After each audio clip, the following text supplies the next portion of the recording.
안녕하십니까. 사상체질과 백년밥상의 체질건강 전문가 장석근입니다. 오늘도 우리 주변에서 일어나는 다양한 이야기들을 체질학적으로 풀어서 재미와 감동은 물론이고요, 시청자분에게 유익한 정보를 드리는 멋진 방송이 되도록 노력하겠습니다.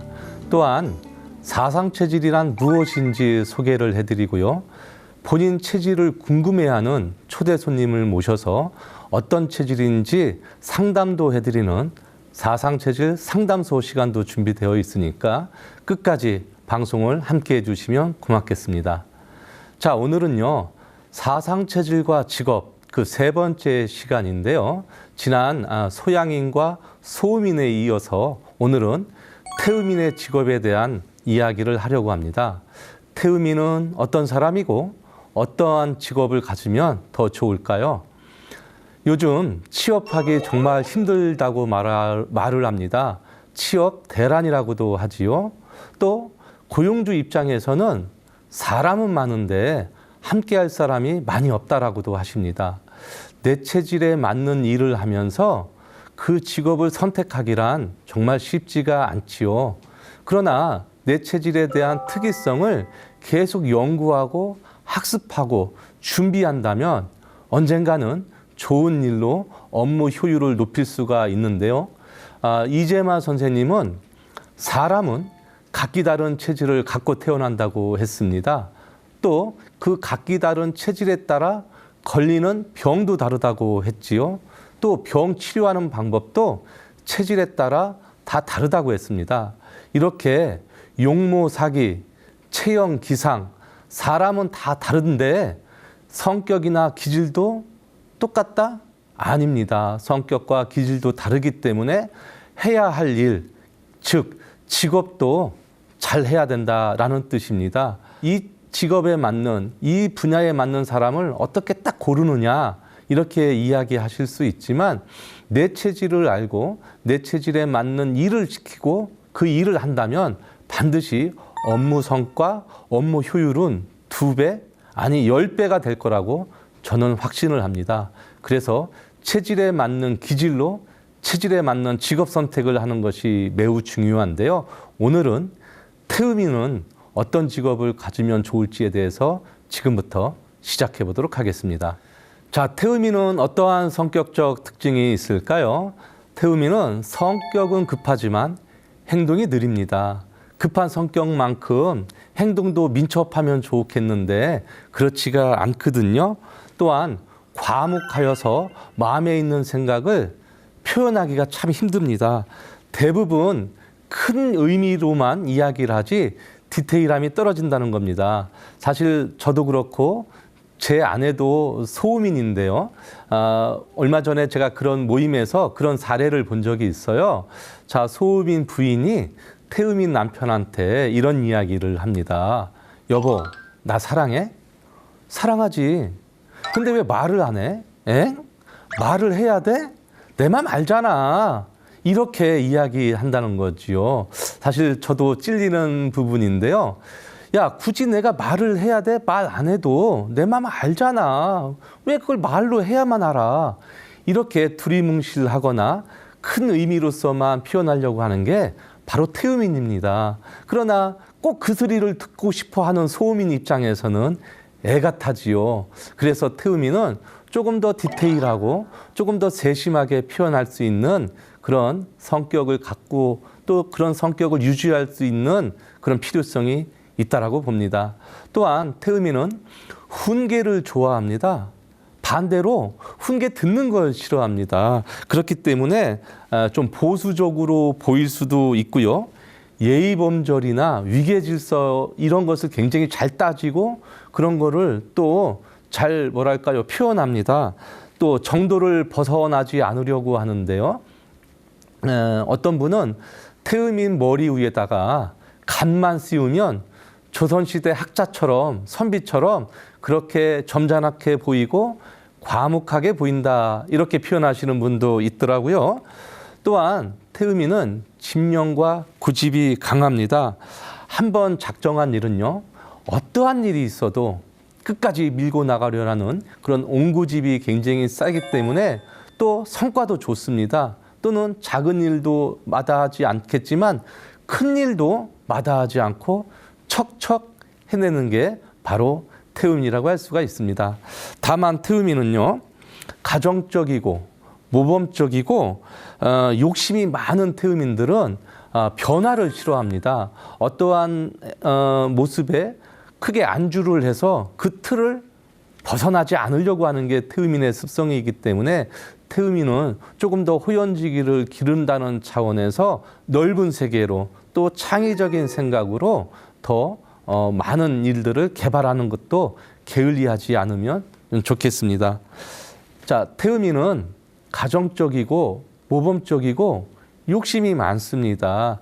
그래서 태음인은 약간 보수적으로 보이기 때문에 더 넓은 가치관을 갖고 더 넓은 마음으로 창의적인 생각을 해야 할 체질이 바로 태음인이라고 할 수가 있습니다. 또한 태음인은 박애주의 정신이 강합니다. 또 자기가 체면이 강하기 때문에 본인 집에 쌀이 떨어졌어도 어디 가서 톤 내미는 일이 적고요. 내가 가진 것 하나 없지만 어떻게 보면 허세 떠는 것처럼 봉사 정신도 강하고 목표를 정했으면 물불을 안 가리고 그 일을 척척 해내는 것이 태음인이기 때문에 태음인들을 주변에 이렇게 보신다면 그 사람들이 크게 될 제목이라 생각하시고 잘 지켜보시는 것도 관전 포인트라고 할 수가 있겠습니다. 또한 태음인들은요, 무엇이든지 베풀고 나눠주려고 합니다. 그러다 보니까 의리의 돌쇠처럼 보이기도 하지요. 태음인은 베풀기로 말하면 산타크로스 할아버지요, 욕심을 내면 구두쇠요, 스크루지 영감이요 라고 표현되는 게 바로 태음인의 가장 큰 특징이라고 할 수가 있습니다. 자, 이런 특징을 가진 태음인은 이런 특징을 이용해서 어떤 직업을 선택하면 좋을까요? 자, 태음인은요, 다른 체질에 비해서 사업적 성취 능력이 굉장히 뛰어납니다. 또 사회생활에 잘 적응하기 때문에 대인관계도 원만하고요. 태음인 주변에는 언제든지 사람이 많이 꼬인다 이런 말이 있을 정도로 주변에 사람이 많습니다. 또 사업적 성취력이 뛰어나다 보니까 기업 경영에도 뛰어난데요. 소규모가 아닌 대규모 이 직업에도 어울립니다. 큰 단체나 무리를 이끄는 데도 탁월한 능력을 가진 태음인이기 때문에 태음인들은 항상 소실하지 않고 크게 일을 꾸미는 대의의 명분을 갖고 일하는 것이 바로 태음인의 가장 큰 특징이라고 할 수가 있겠습니다. 또한 이렇게 생긴 태음인들은요, 보스 기질이 굉장히 뛰어납니다. 그래서 정치인에도 적합한데요. 참고로 제가 몇 년 전에 국회에서 정식 요청을 받고 국회의원들 체질 감별을 해준 적이 있습니다. 물론 300명 전수조사를 하지 않았지만 약 80명을 저희가 임상을 사례로 들어서 체질 감별을 했던 일이 있는데요. 그때 무려 80%가 태음인이었던 이런 임상을 낸 적이 있습니다. 뭐랄까요? 왜 태음인만 국회의원들이 많을까요? 국회의원들은 왜 태음인이 많을까요? 태음인이 갖고 있는 이런 보스 기질도 한몫하기 때문에 그렇습니다. 또한 태음인은요, 단체 관리 능력이 뛰어나고 그렇다 보니까 종교 리더들도 굉장히 많습니다. 종교 지도자들 중에 유난히 태음인들이 많은데요. 여러분들이 쉽게 TV에서 보실 때 대형 교회 목사님들이나 그 전도사님 내지는 거기 임원들을 보면 저렇게 왜 다 한 체질처럼 보일까? 이게 바로 다 같은 체질, 바로 태음인이 많았다. 이렇게 임상을 여러분들이 그렇게 판단하실 수가 있습니다.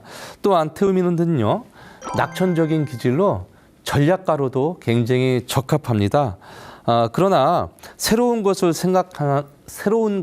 생각해내는 창의적인 분야보다는요, 많이 참고 꾸준한 한 일로만 깊게 또는 넓게 이렇게 밀고 나가는 일이 적합하기 때문에 사회 사업가들도 많은 체질이 바로 태음인이라고 할 수가 있습니다. 결국은 태음인들은 이렇게 대의 명분을 갖고 다양한 일을 할 수가 있는데요. 그 중에서 제일 잘 어울리는 일은 아까도 말씀드렸지요. 정치인, 사업가, 법조인, 종교인, 전략가, 또 직업 군인도 많고요. 공무원에도 굉장히 많습니다. 특히 가장 많은 분야가 바로 언론인 쪽에도 태음인들이 굉장히 많습니다. 지금 저도 이렇게 방송을 하고 있는데 저도 태음인이고요. 대부분 이렇게 인문학적인 요소, 예능이 아닌 인문학적인 요소를 갖고 있는 방송인들 중 보면 재미는 없지만 사실 전달을 하고 팩트만을 이야기하고 정보 전달을 하는 사람들 보면은 대부분 태음인이 많다는 것을 쉽게 아실 수가 있으실 겁니다.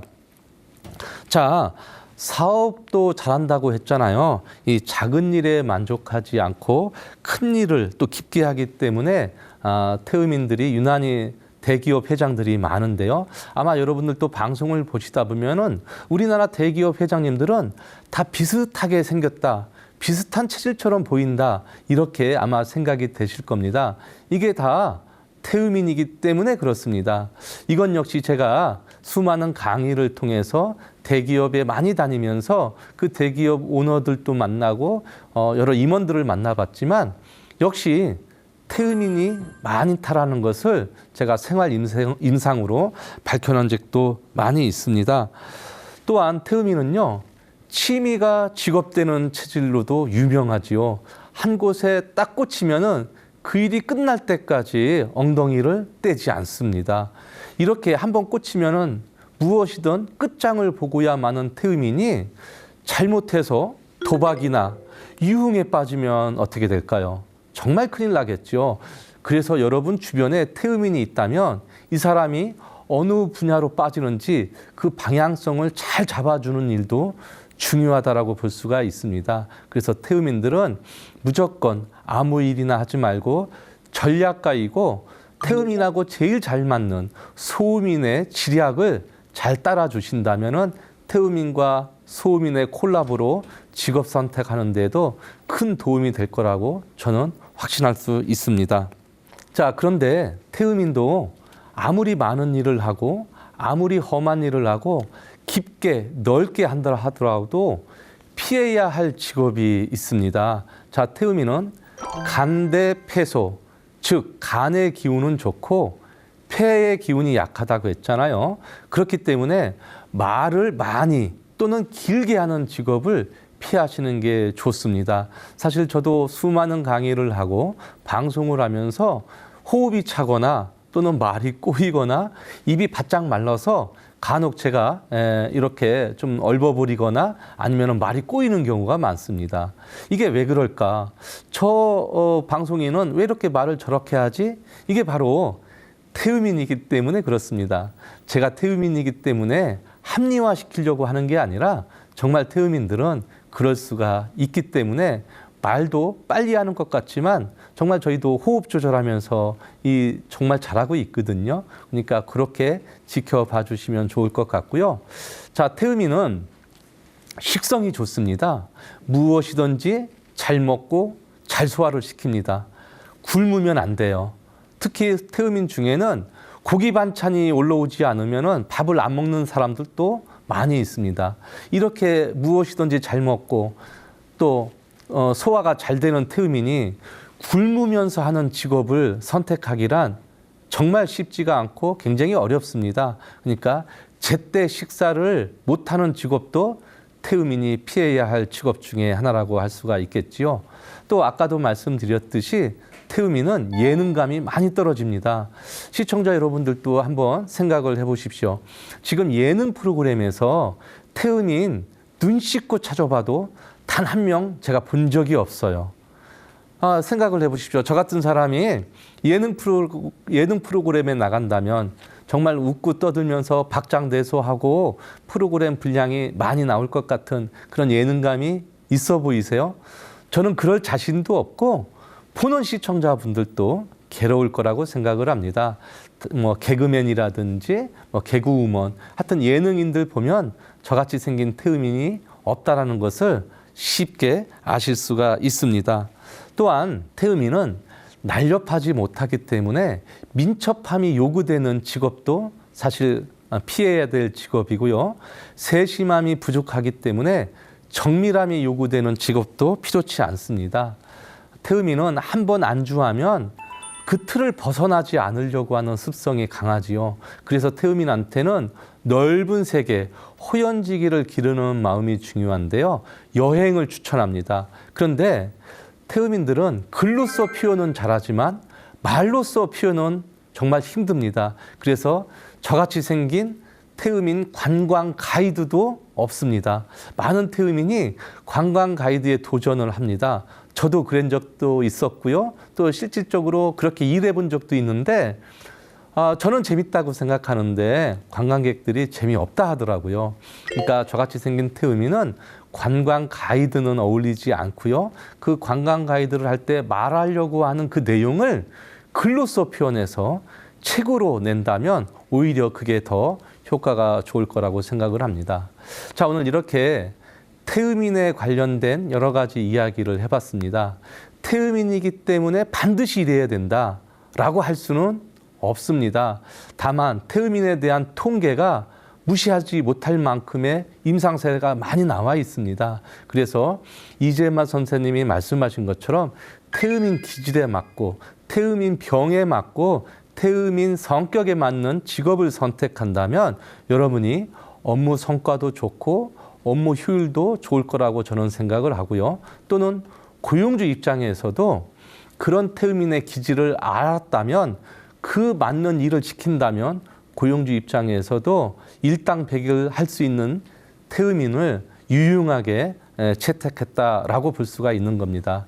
자, 오늘 이렇게 체질과 직업편 태음인에 대해서 알아봤는데요. 태음인들은 넓은 마음으로 또는 깊은 마음으로 큰 일을, 대의를 위해서 열심히 일을 하지만 디테일함이 떨어지니까 조금이라도 그 디테일함, 세심함에 대해서 학습하고 노력을 한다면 더 좋은 성과를 낼 거라고 저는 믿습니다. 오늘 사상체질과 직업, 태음인에 대해서 이야기해 봤습니다.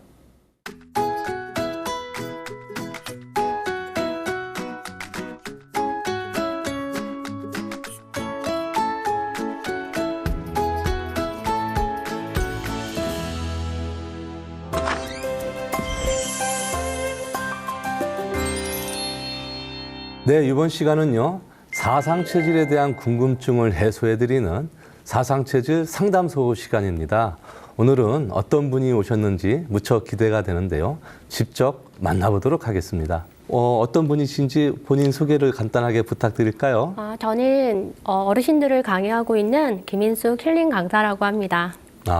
힐링 강사요? 네네. 힐링 강사. 구체적으로 어떤 일일까요, 그게? 어르신들의 강의를 하는데 요즘 강의도 멀티 시대거든요. 그래서 레크레이션뿐만 아니라 소통 강의, 그다음 리더십, 그다음에 스트레스 관리, 그리고 어르신들 일자리 직무 교육도 하고요. 푸드 테라피, 그다음 전래놀이 등 다양한 강의를 맞춤 기획하면서 하고 있고 강사들도 양성하고 있습니다. 강사를 하시면서 강사들을 또 양성하는 일도 하시는군요. 아까 어르신들을 위한 강의도 하시고 그 많은 일을 하시다 보면 사실 업무적인 스트레스로 인해서 건강에 염려가 되어 해칠까 봐 평상시에 건강관리 어떻게 하십니까? 제가 무대에서 어르신들과 강의하는 거를 너무 제일 행복하기 때문에 업무적인 스트레스는 별로 없고요. 이제 생활 속에 스트레스가 좀 많이 있는 것 같아요. 근데 그럴 때 이제 정신 건강을 위해서 한 번씩 영화를 보고 텐션 업을 시키곤 하죠. 네. 그렇게 이제 중요한 일을 하시다가 나름대로의 스트레스 해소법이 있군요.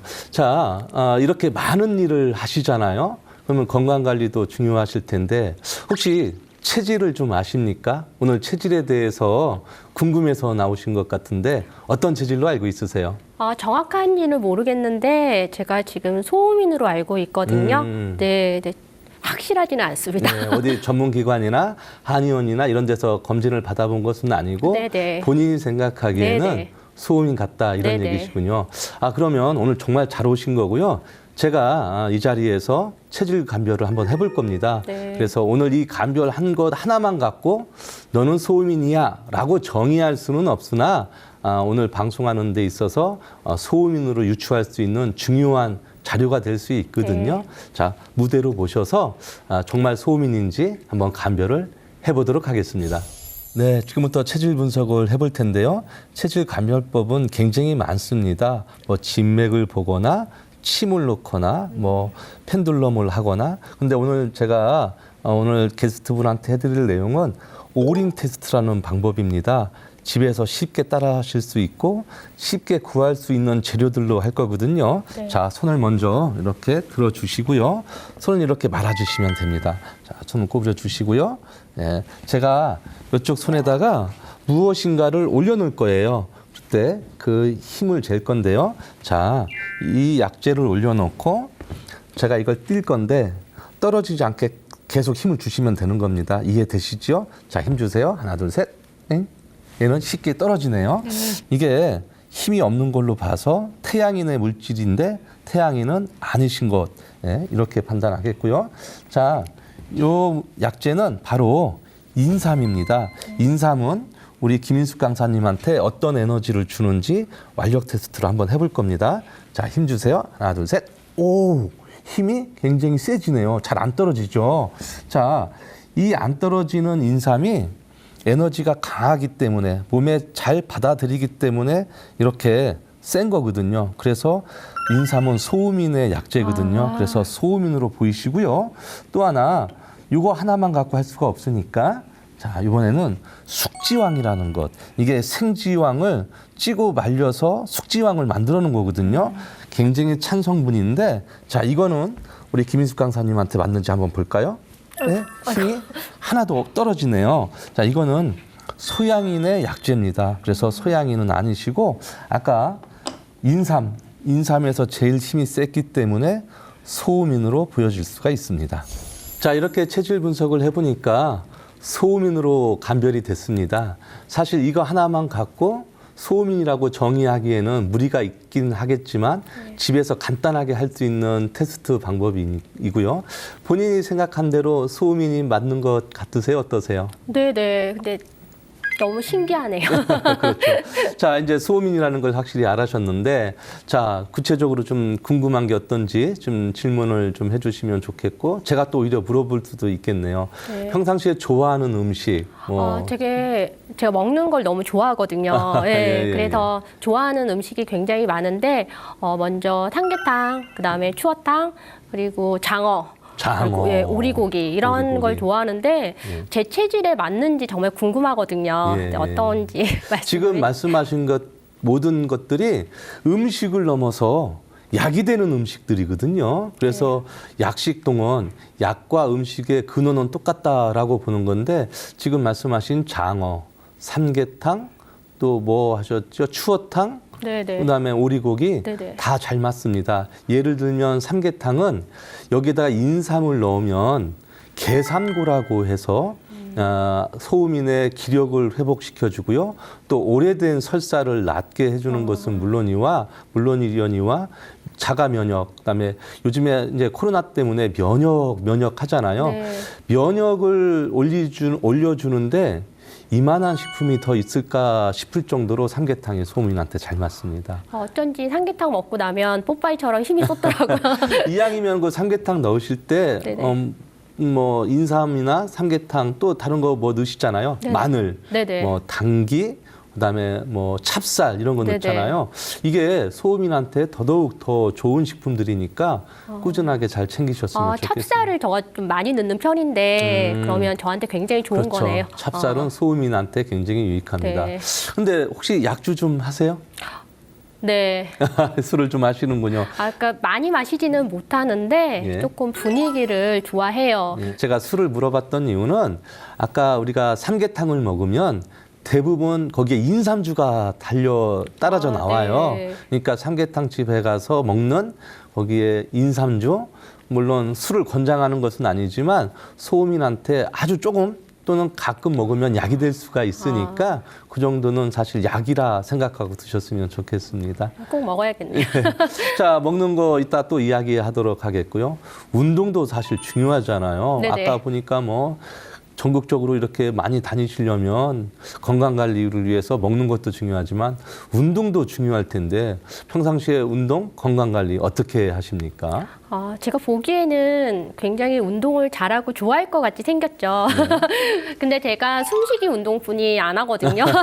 네, 근데 코로나 덕분에 이제 제가 저희 집에서 올림픽 공원이라는 공원이 있어요. 그 공원까지 1시간 거리인데 이제 왕복으로 1시간 거리인데 걷기 운동을 하고 있고요. 요즘 근력이 조금 키워야겠다는 생각이 들어서 조금 운동에 대해서 고민을 하고 있는데 혹시 추천해 주실 만한 운동 있으신가요? 네.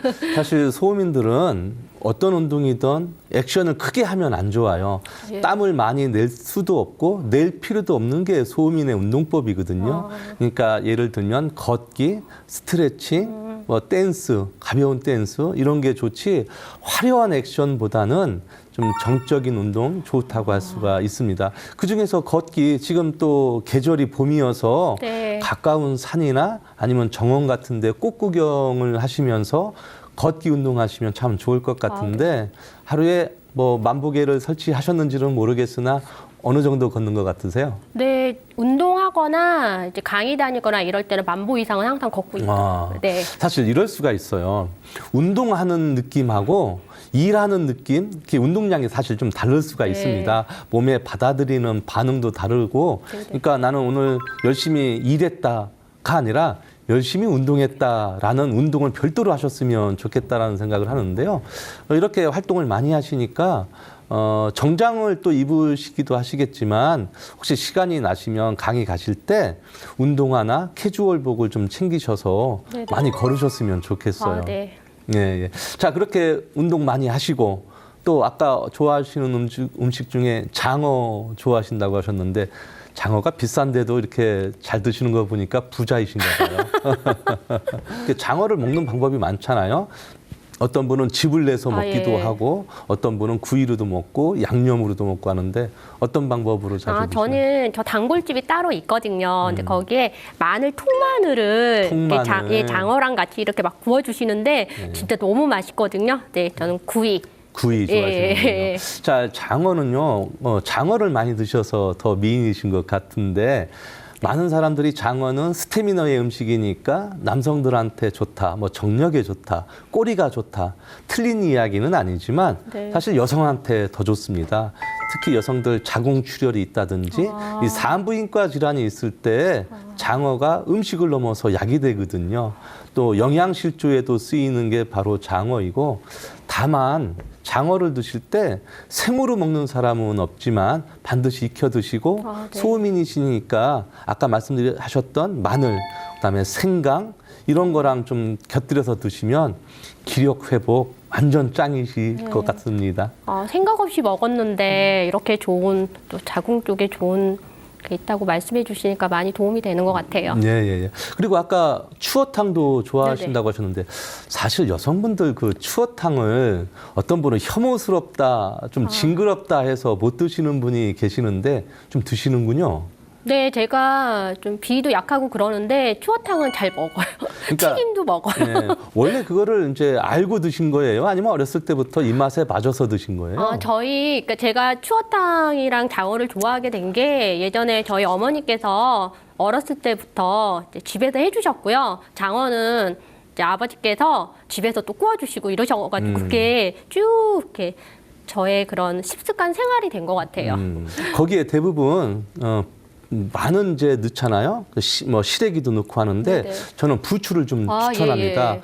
부추를 제가 방송에서 몇 번 이야기 드렸는데 소민한테 있어서 신이 주신 정말 음식이라고 할 수가 있거든요. 거기다가 들깨도 넣고 산초도 네. 넣고 하는데 또 이거는 소민의 오래된 설사병을 치료하기도 하고요. 특히 이 추어탕이 피부 미용에 그렇게 좋습니다. 피부 미용에. 그래서 이렇게 피부가 좋으신지는 모르겠으나 장어 드시지, 여기다 삼계탕 드시지, 추어탕까지 드시면은 소민이 먹어야 할 이 3대 건강식품을 다 챙겨 드시는 거라고 할 수가 있습니다. 다행이다. 잘 챙겨 먹고 있는 거네요. 다만 아까 오리고기도 이야기하셨잖아요. 네네. 오리고기는 성질이 좀 서늘한 편입니다. 그래서 물론 오리고기를 뭐 생으로 먹는 사람은 없지만 오리고기를 로스나 아니면은 이렇게 훈제로 좀 드셨으면 좋겠고 거기에 머스타드 소스, 초장, 좀 맵고 이런 그 강한 향신료랑 같이 먹으면 좋겠는데 대표적인 게 이제 마늘, 네. 아까도 말씀드렸듯이 머스타드 소스 뭐 이런 거랑 같이 드시면 좋을 것 같습니다. 어떻게 이렇게 이야기하다 보니까 본인 체질에 맞는 음식을 여지껏 본인이 뭐 몰랐지만 그렇게 먹어왔다는 게 정말 신기하잖아요. 네, 그러니까 제가 먹고 싶었던 음식이었는데 잘 몰랐는데 오늘 또 말씀 듣고 보니까 또 너무 신기하고 잘 챙겨 먹어야겠다 이런 생각이 드네요. 사실 이렇게 바쁘게 활동을 하시다 보면 귀찮아서 때를 걸을 때도 있잖아요. 또 네. 시간이 안 될 때도 있고 네네. 그때 대부분 많은 사람들이 뭐 알약이나 주사 한 방 귀찮으니까 이렇게 해결하려고 하는데 음식이 답니다. 음식으로 고치지 못하는 병은 약으로도 못 고친다고 했으니까 소음인에 맞는 식단을 잘 짜셨으면 좋겠다는 생각을 하고요. 네. 하루에 잠은 좀 많이 푹 주무세요? 어떠세요? 잠을 좀 충분히 자려고 노력하고 있습니다. 네. 소음인은 잠을 많이 주무셔야 네. 되니까 많이 시간 날 때 주무셨으면 좋겠습니다. 이렇게 나오셨는데 또 궁금한 점이나 질문 사항 있으시면 좀 한번 해보실까요? 어떤 점이 궁금하세요?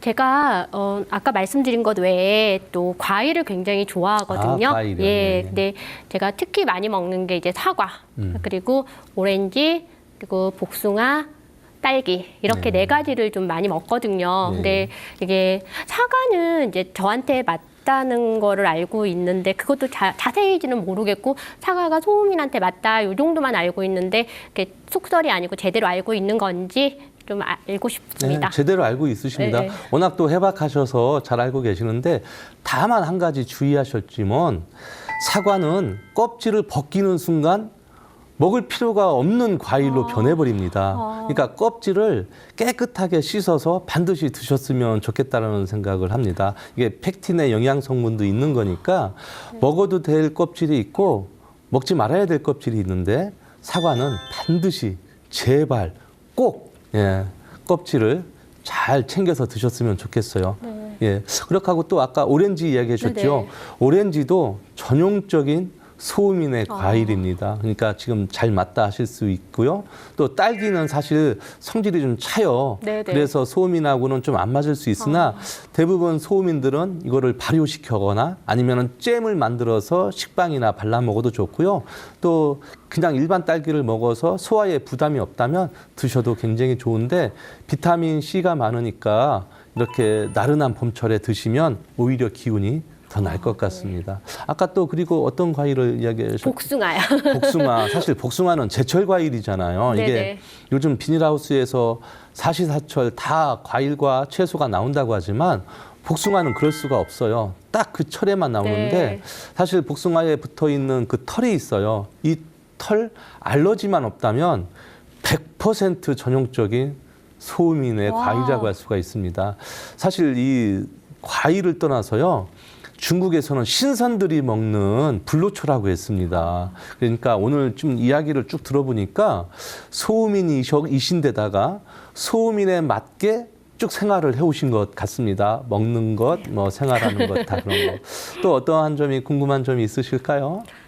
얼마 전에 요즘 저희가 코로나로 이제 영화를 못 보는데 네. 자단어보라는 영화를 제가 봤거든요. 예, 예. 저못 너무 봤는데. 기다리던 영화여서 예, 예. 보셨어요? 못 봤어요. 예, 이게 못 빨리 보셨어야지. 오늘 방송 끝나고 바로 저는 갈까 그 영화 싶습니다. 보면서 박사님 생각을 되게 많이 했는데 그래요? 이게 오해의 소지가 있는지 예, 모르. 예, 왜냐하면 거기에 물고기들이 많이 나오거든요. 예, 예, 예. 근데 그거 보면서 이거는 어떤 체질에 맞을까? 이건 어떤 체질에 맞을까? 그런 생각을 되게 많이 했거든요. 또 제가 회 종류도 조금 좋아하는 편인데 예. 회는 이제 좀 익혀서 먹는 게 아니라서 저한테 맞는지 좀 궁금해요. 네, 예. 사실 지금 자산오보 이야기하셨는데 이게 이제 정약용 선생의 이제 형님이시죠. 사실 이제 흑산도로 유배를 가셔서 네네. 거기에서 생활하시면서 자산어보 책을 남기셨는데 저뿐만 아니라 많은 후학자들이 그 책을 교과서로 삼아서 지금 공부를 하고 있거든요.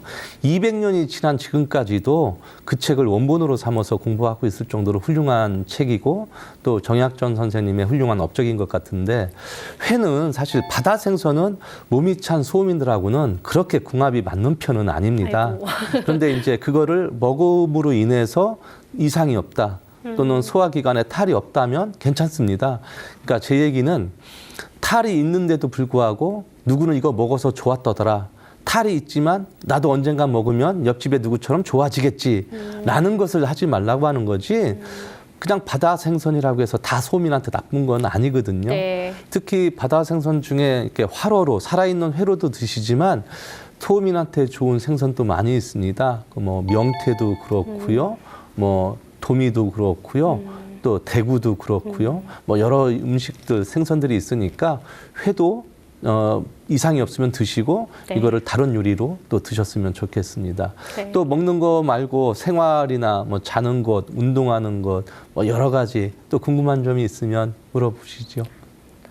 저는 이렇게 주로 먹는 거에만 주로 먹는 네, 거에 관심이. 아니, 그러니까 그렇죠. 그래서 소민은 무엇을 먹고 네. 그거를 소화하고 흡수하고 배출해 주는 데다가 영양을 다 쏟기 때문에 에너지를 그래서 소민들은 먹는 거에 비해서 살이 안 쪄요. 그런데 소민은 그것도 모르는 소리다. 나는 마른 비만인처럼 사실 살쪄서 고민이다라고 항상 징징거리는 사람들 많거든요. 숨어 있는 살들이 많아요. 이거 보세요. 이렇다니까요. 그러니까 덩치가 큰 태음인이 보면 야, 이 정도만 해도 내가 하늘을 날아다닐 수 있겠다 하는데도 소음인은 이것도 못마땅해 해가지고 불만이 많은 게 소음인입니다. 그러니까 운동도 열심히 하시고 또 잘 챙겨 드시기도 해야 되겠지만 건강 관리를 위해서 규칙적인 생활을 하는 것은 네. 더더욱 중요할 것 같습니다. 특히 소음인이니까 잠을 많이 주무셔야 돼요. 어떤 분이 잠자는 시간을 줄이면서 일을 했다 하더라. 이거는 대부분 양인들한테 일어나는 일들이고요. 음인들은 음의 기운이기 때문에 잠을 많이 주무셔야 되고 특히 낮잠, 혹시 낮잠을 좀 주무시나요? 낮잠을 거의 잘 시간도 없을 뿐더러 제가 낮잠을 별로 좋아하지 않고 좀 아까 말씀하신 것처럼 조금 무슨 일이 있거나 제가 해야 할 일이 있으면 밤을 새서라도 그걸 끝내야 되는 성격이라서 잠에 대해서는 조금 아까도 노력한다고 말씀을 드렸잖아요. 그래서 앞으로 조금 더 노력을 해야 될 것 같은. 혹시 낮에 잠자는 시간이 아까워서 그런다면 잠이 오는 것을 물리치지 말고 좀 주무세요. 저는 적극 권장하거든요. 낮잠을요? 예, 소음인한테 있어서 낮잠은 약과도 같습니다. 근데 잠이 안 오는데 억지로 자라는 얘기 아니라 낮에 졸음을 억지로 쫓으면서까지 일하려고 하지 마시고 상황이 되면 잠깐 주무시는 것도 소음인한테 굉장히 네. 좋은 건강법이라고 할 수가 있겠습니다. 자, 이렇게 오늘 건강 정보도 말씀을 드렸고 또 하시는 일도 이야기를 해봤는데 2021년 지금 코로나 때문에 활동에 제약은 받으나 그래도 하실 일이 굉장히 많으실 것 같은데 올해 계획은 뭐 어떠신가요? 네, 앞으로 계획은 이제 대한민국의 그 어르신들이 김인숙 강사를 다 아시는 그날까지 열심히 강의를 할 예정이고요. 그다음에 올해 또 책을 출간할 계획이 있고요. 네. 그리고 후배 강사들을 조금 더 계속 배출할 예정입니다. 그러시군요. 그 많은 일을 하시면서 건강 잘 챙기시고 이제는 소음인다운 그런 라이프 스타일대로 사시면은 더욱 만실무병하실 것 같습니다. 오늘 이렇게 출연해 주셔서 감사하고 네. 더 궁금한 사항이 있으시면 언제든지 문의해 주시면은 제가 성심성의껏 네, 오늘 대답을 초대해 해드립니다. 주셔서 감사합니다. 예, 고맙습니다. 네, 오늘 요리는요, 갓 김치찌개를 만들어 보려고 합니다. 먼저 재료를 살펴볼게요. 자, 이렇게 두부가 준비되어 있고요. 꽁치, 갓김치 이렇게 준비되어 있습니다. 양념으로는 고춧가루, 식초, 다진 마늘, 설탕, 소금, 간장 이렇게 준비되어 있고요. 채소는 이렇게 쪽파가 준비되어 있습니다. 많은 사람들이 김치찌개를 많이 드시잖아요. 근데 대부분 배추김치와 돼지고기를 넣으실 겁니다. 그런데 배추와 돼지고기는 소양인의 식품입니다. 전적으로 양인의 식품인데요. 오늘은 음과 양을 맞추기 위해서 재료를 갓김치와 꽁치로 결정을 했습니다. 갓은 다른 채소에 비해서 약간 매운맛이 있고 나트륨이 살짝 높습니다. 그러나 비타민 C와 카로틴 성분이 많기 때문에 더 몸에 이롭습니다. 또한 성질이 따뜻하고 맵기 때문에 기운을 나게 하고요. 혈액순환도 촉진을 합니다. 따뜻하니까 당연히 소음인의 음식으로 분류를 하는데요. 특히 눈 건강이 안 좋거나 두통이 있는 소음인이라면 갓김치를 더욱 많이 드셨으면 좋겠습니다.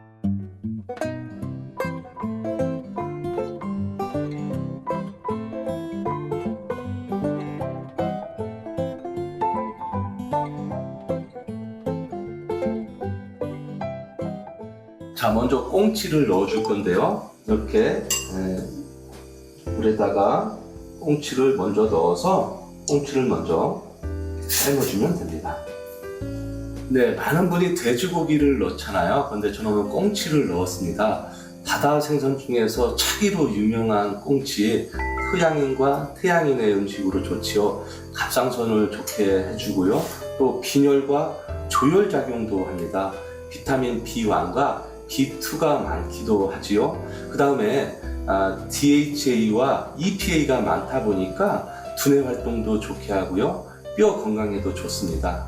다만 꽁치에는 이 퓨린 성분이 좀 들어 있습니다. 그래서 통풍이 걱정되는 사람이라면 그 양을 조절하셨으면 좋겠는데요. 음인의 대표 음식인 갓과 양인의 대표 음식인 꽁치가 만나서 오늘은 갓김치찌개 이렇게 되겠습니다.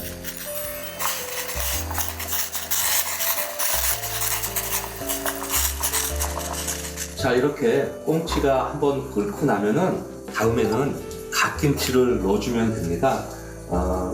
보통 1인분에서 2인분 정도 이렇게 만드는 양은 이 정도 되는데요. 자, 이렇게 끓는 동안에 여기에다가 채소를 넣을 건데요. 대부분 대파로 하십니다. 근데 저는 오늘 쪽파가 있어서 쪽파를 할 건데요. 대파나 쪽파나 성분이 똑같기 때문에 어떤 걸로 해도 무방하십니다. 그래서 먹기 좋게 이렇게 파를 써시고요.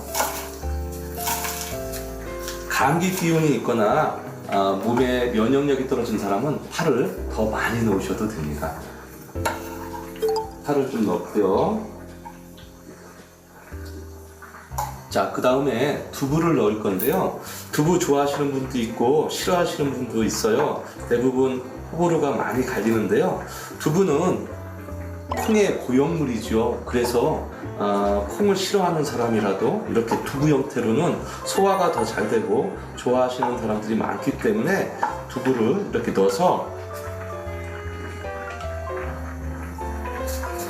음양화평을 맞췄다라고 볼 수가 있겠습니다. 자, 다음에 양념을 넣는데요. 갓김치 안에 이미 다진 양념이 많이 있습니다. 고춧가루라든지 생강, 마늘, 여러 가지 재료가 들어가 있기 때문에 굳이 또 다른 재료를 넣을 필요는 없다고 봅니다. 그러나 그 양을 맞추는 것은 개인의 기호차인데요.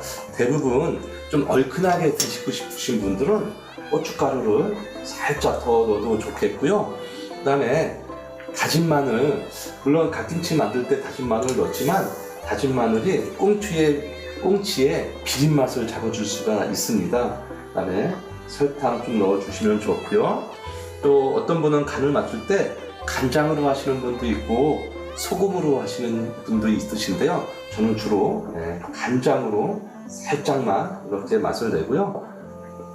이렇게 해서 한번 끓여주면 오늘의 요리인 갓김치찌개가 되겠습니다.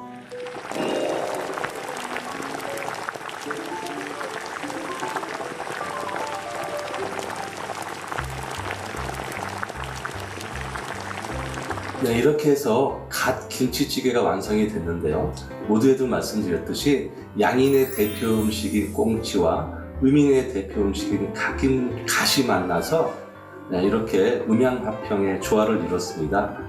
모두에도 말씀드렸듯이 돼지고기와 배추김치만 넣는 김치찌개를 벗어나서 갓김치와 꽁치의 조합 정말 좋다라고 볼 수가 있고요. 영양도 듬뿍입니다.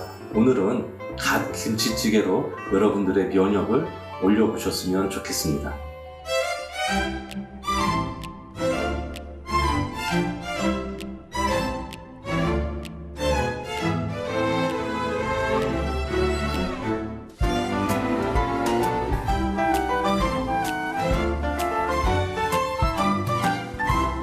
네, 시청자 여러분 어떻게 보셨습니까? 결국 내 체질에 맞는 일을 하면서 내 체질에 맞는 라이프 스타일대로 사는 것이 건강 100세의 지름길이 아닌가라는 교훈을 얻는 아주 소중한 시간이었던 것 같습니다. 다음 주에도 여러분과 함께하는 사상체질 상담소 시간을 또 찾아뵙도록 하겠습니다.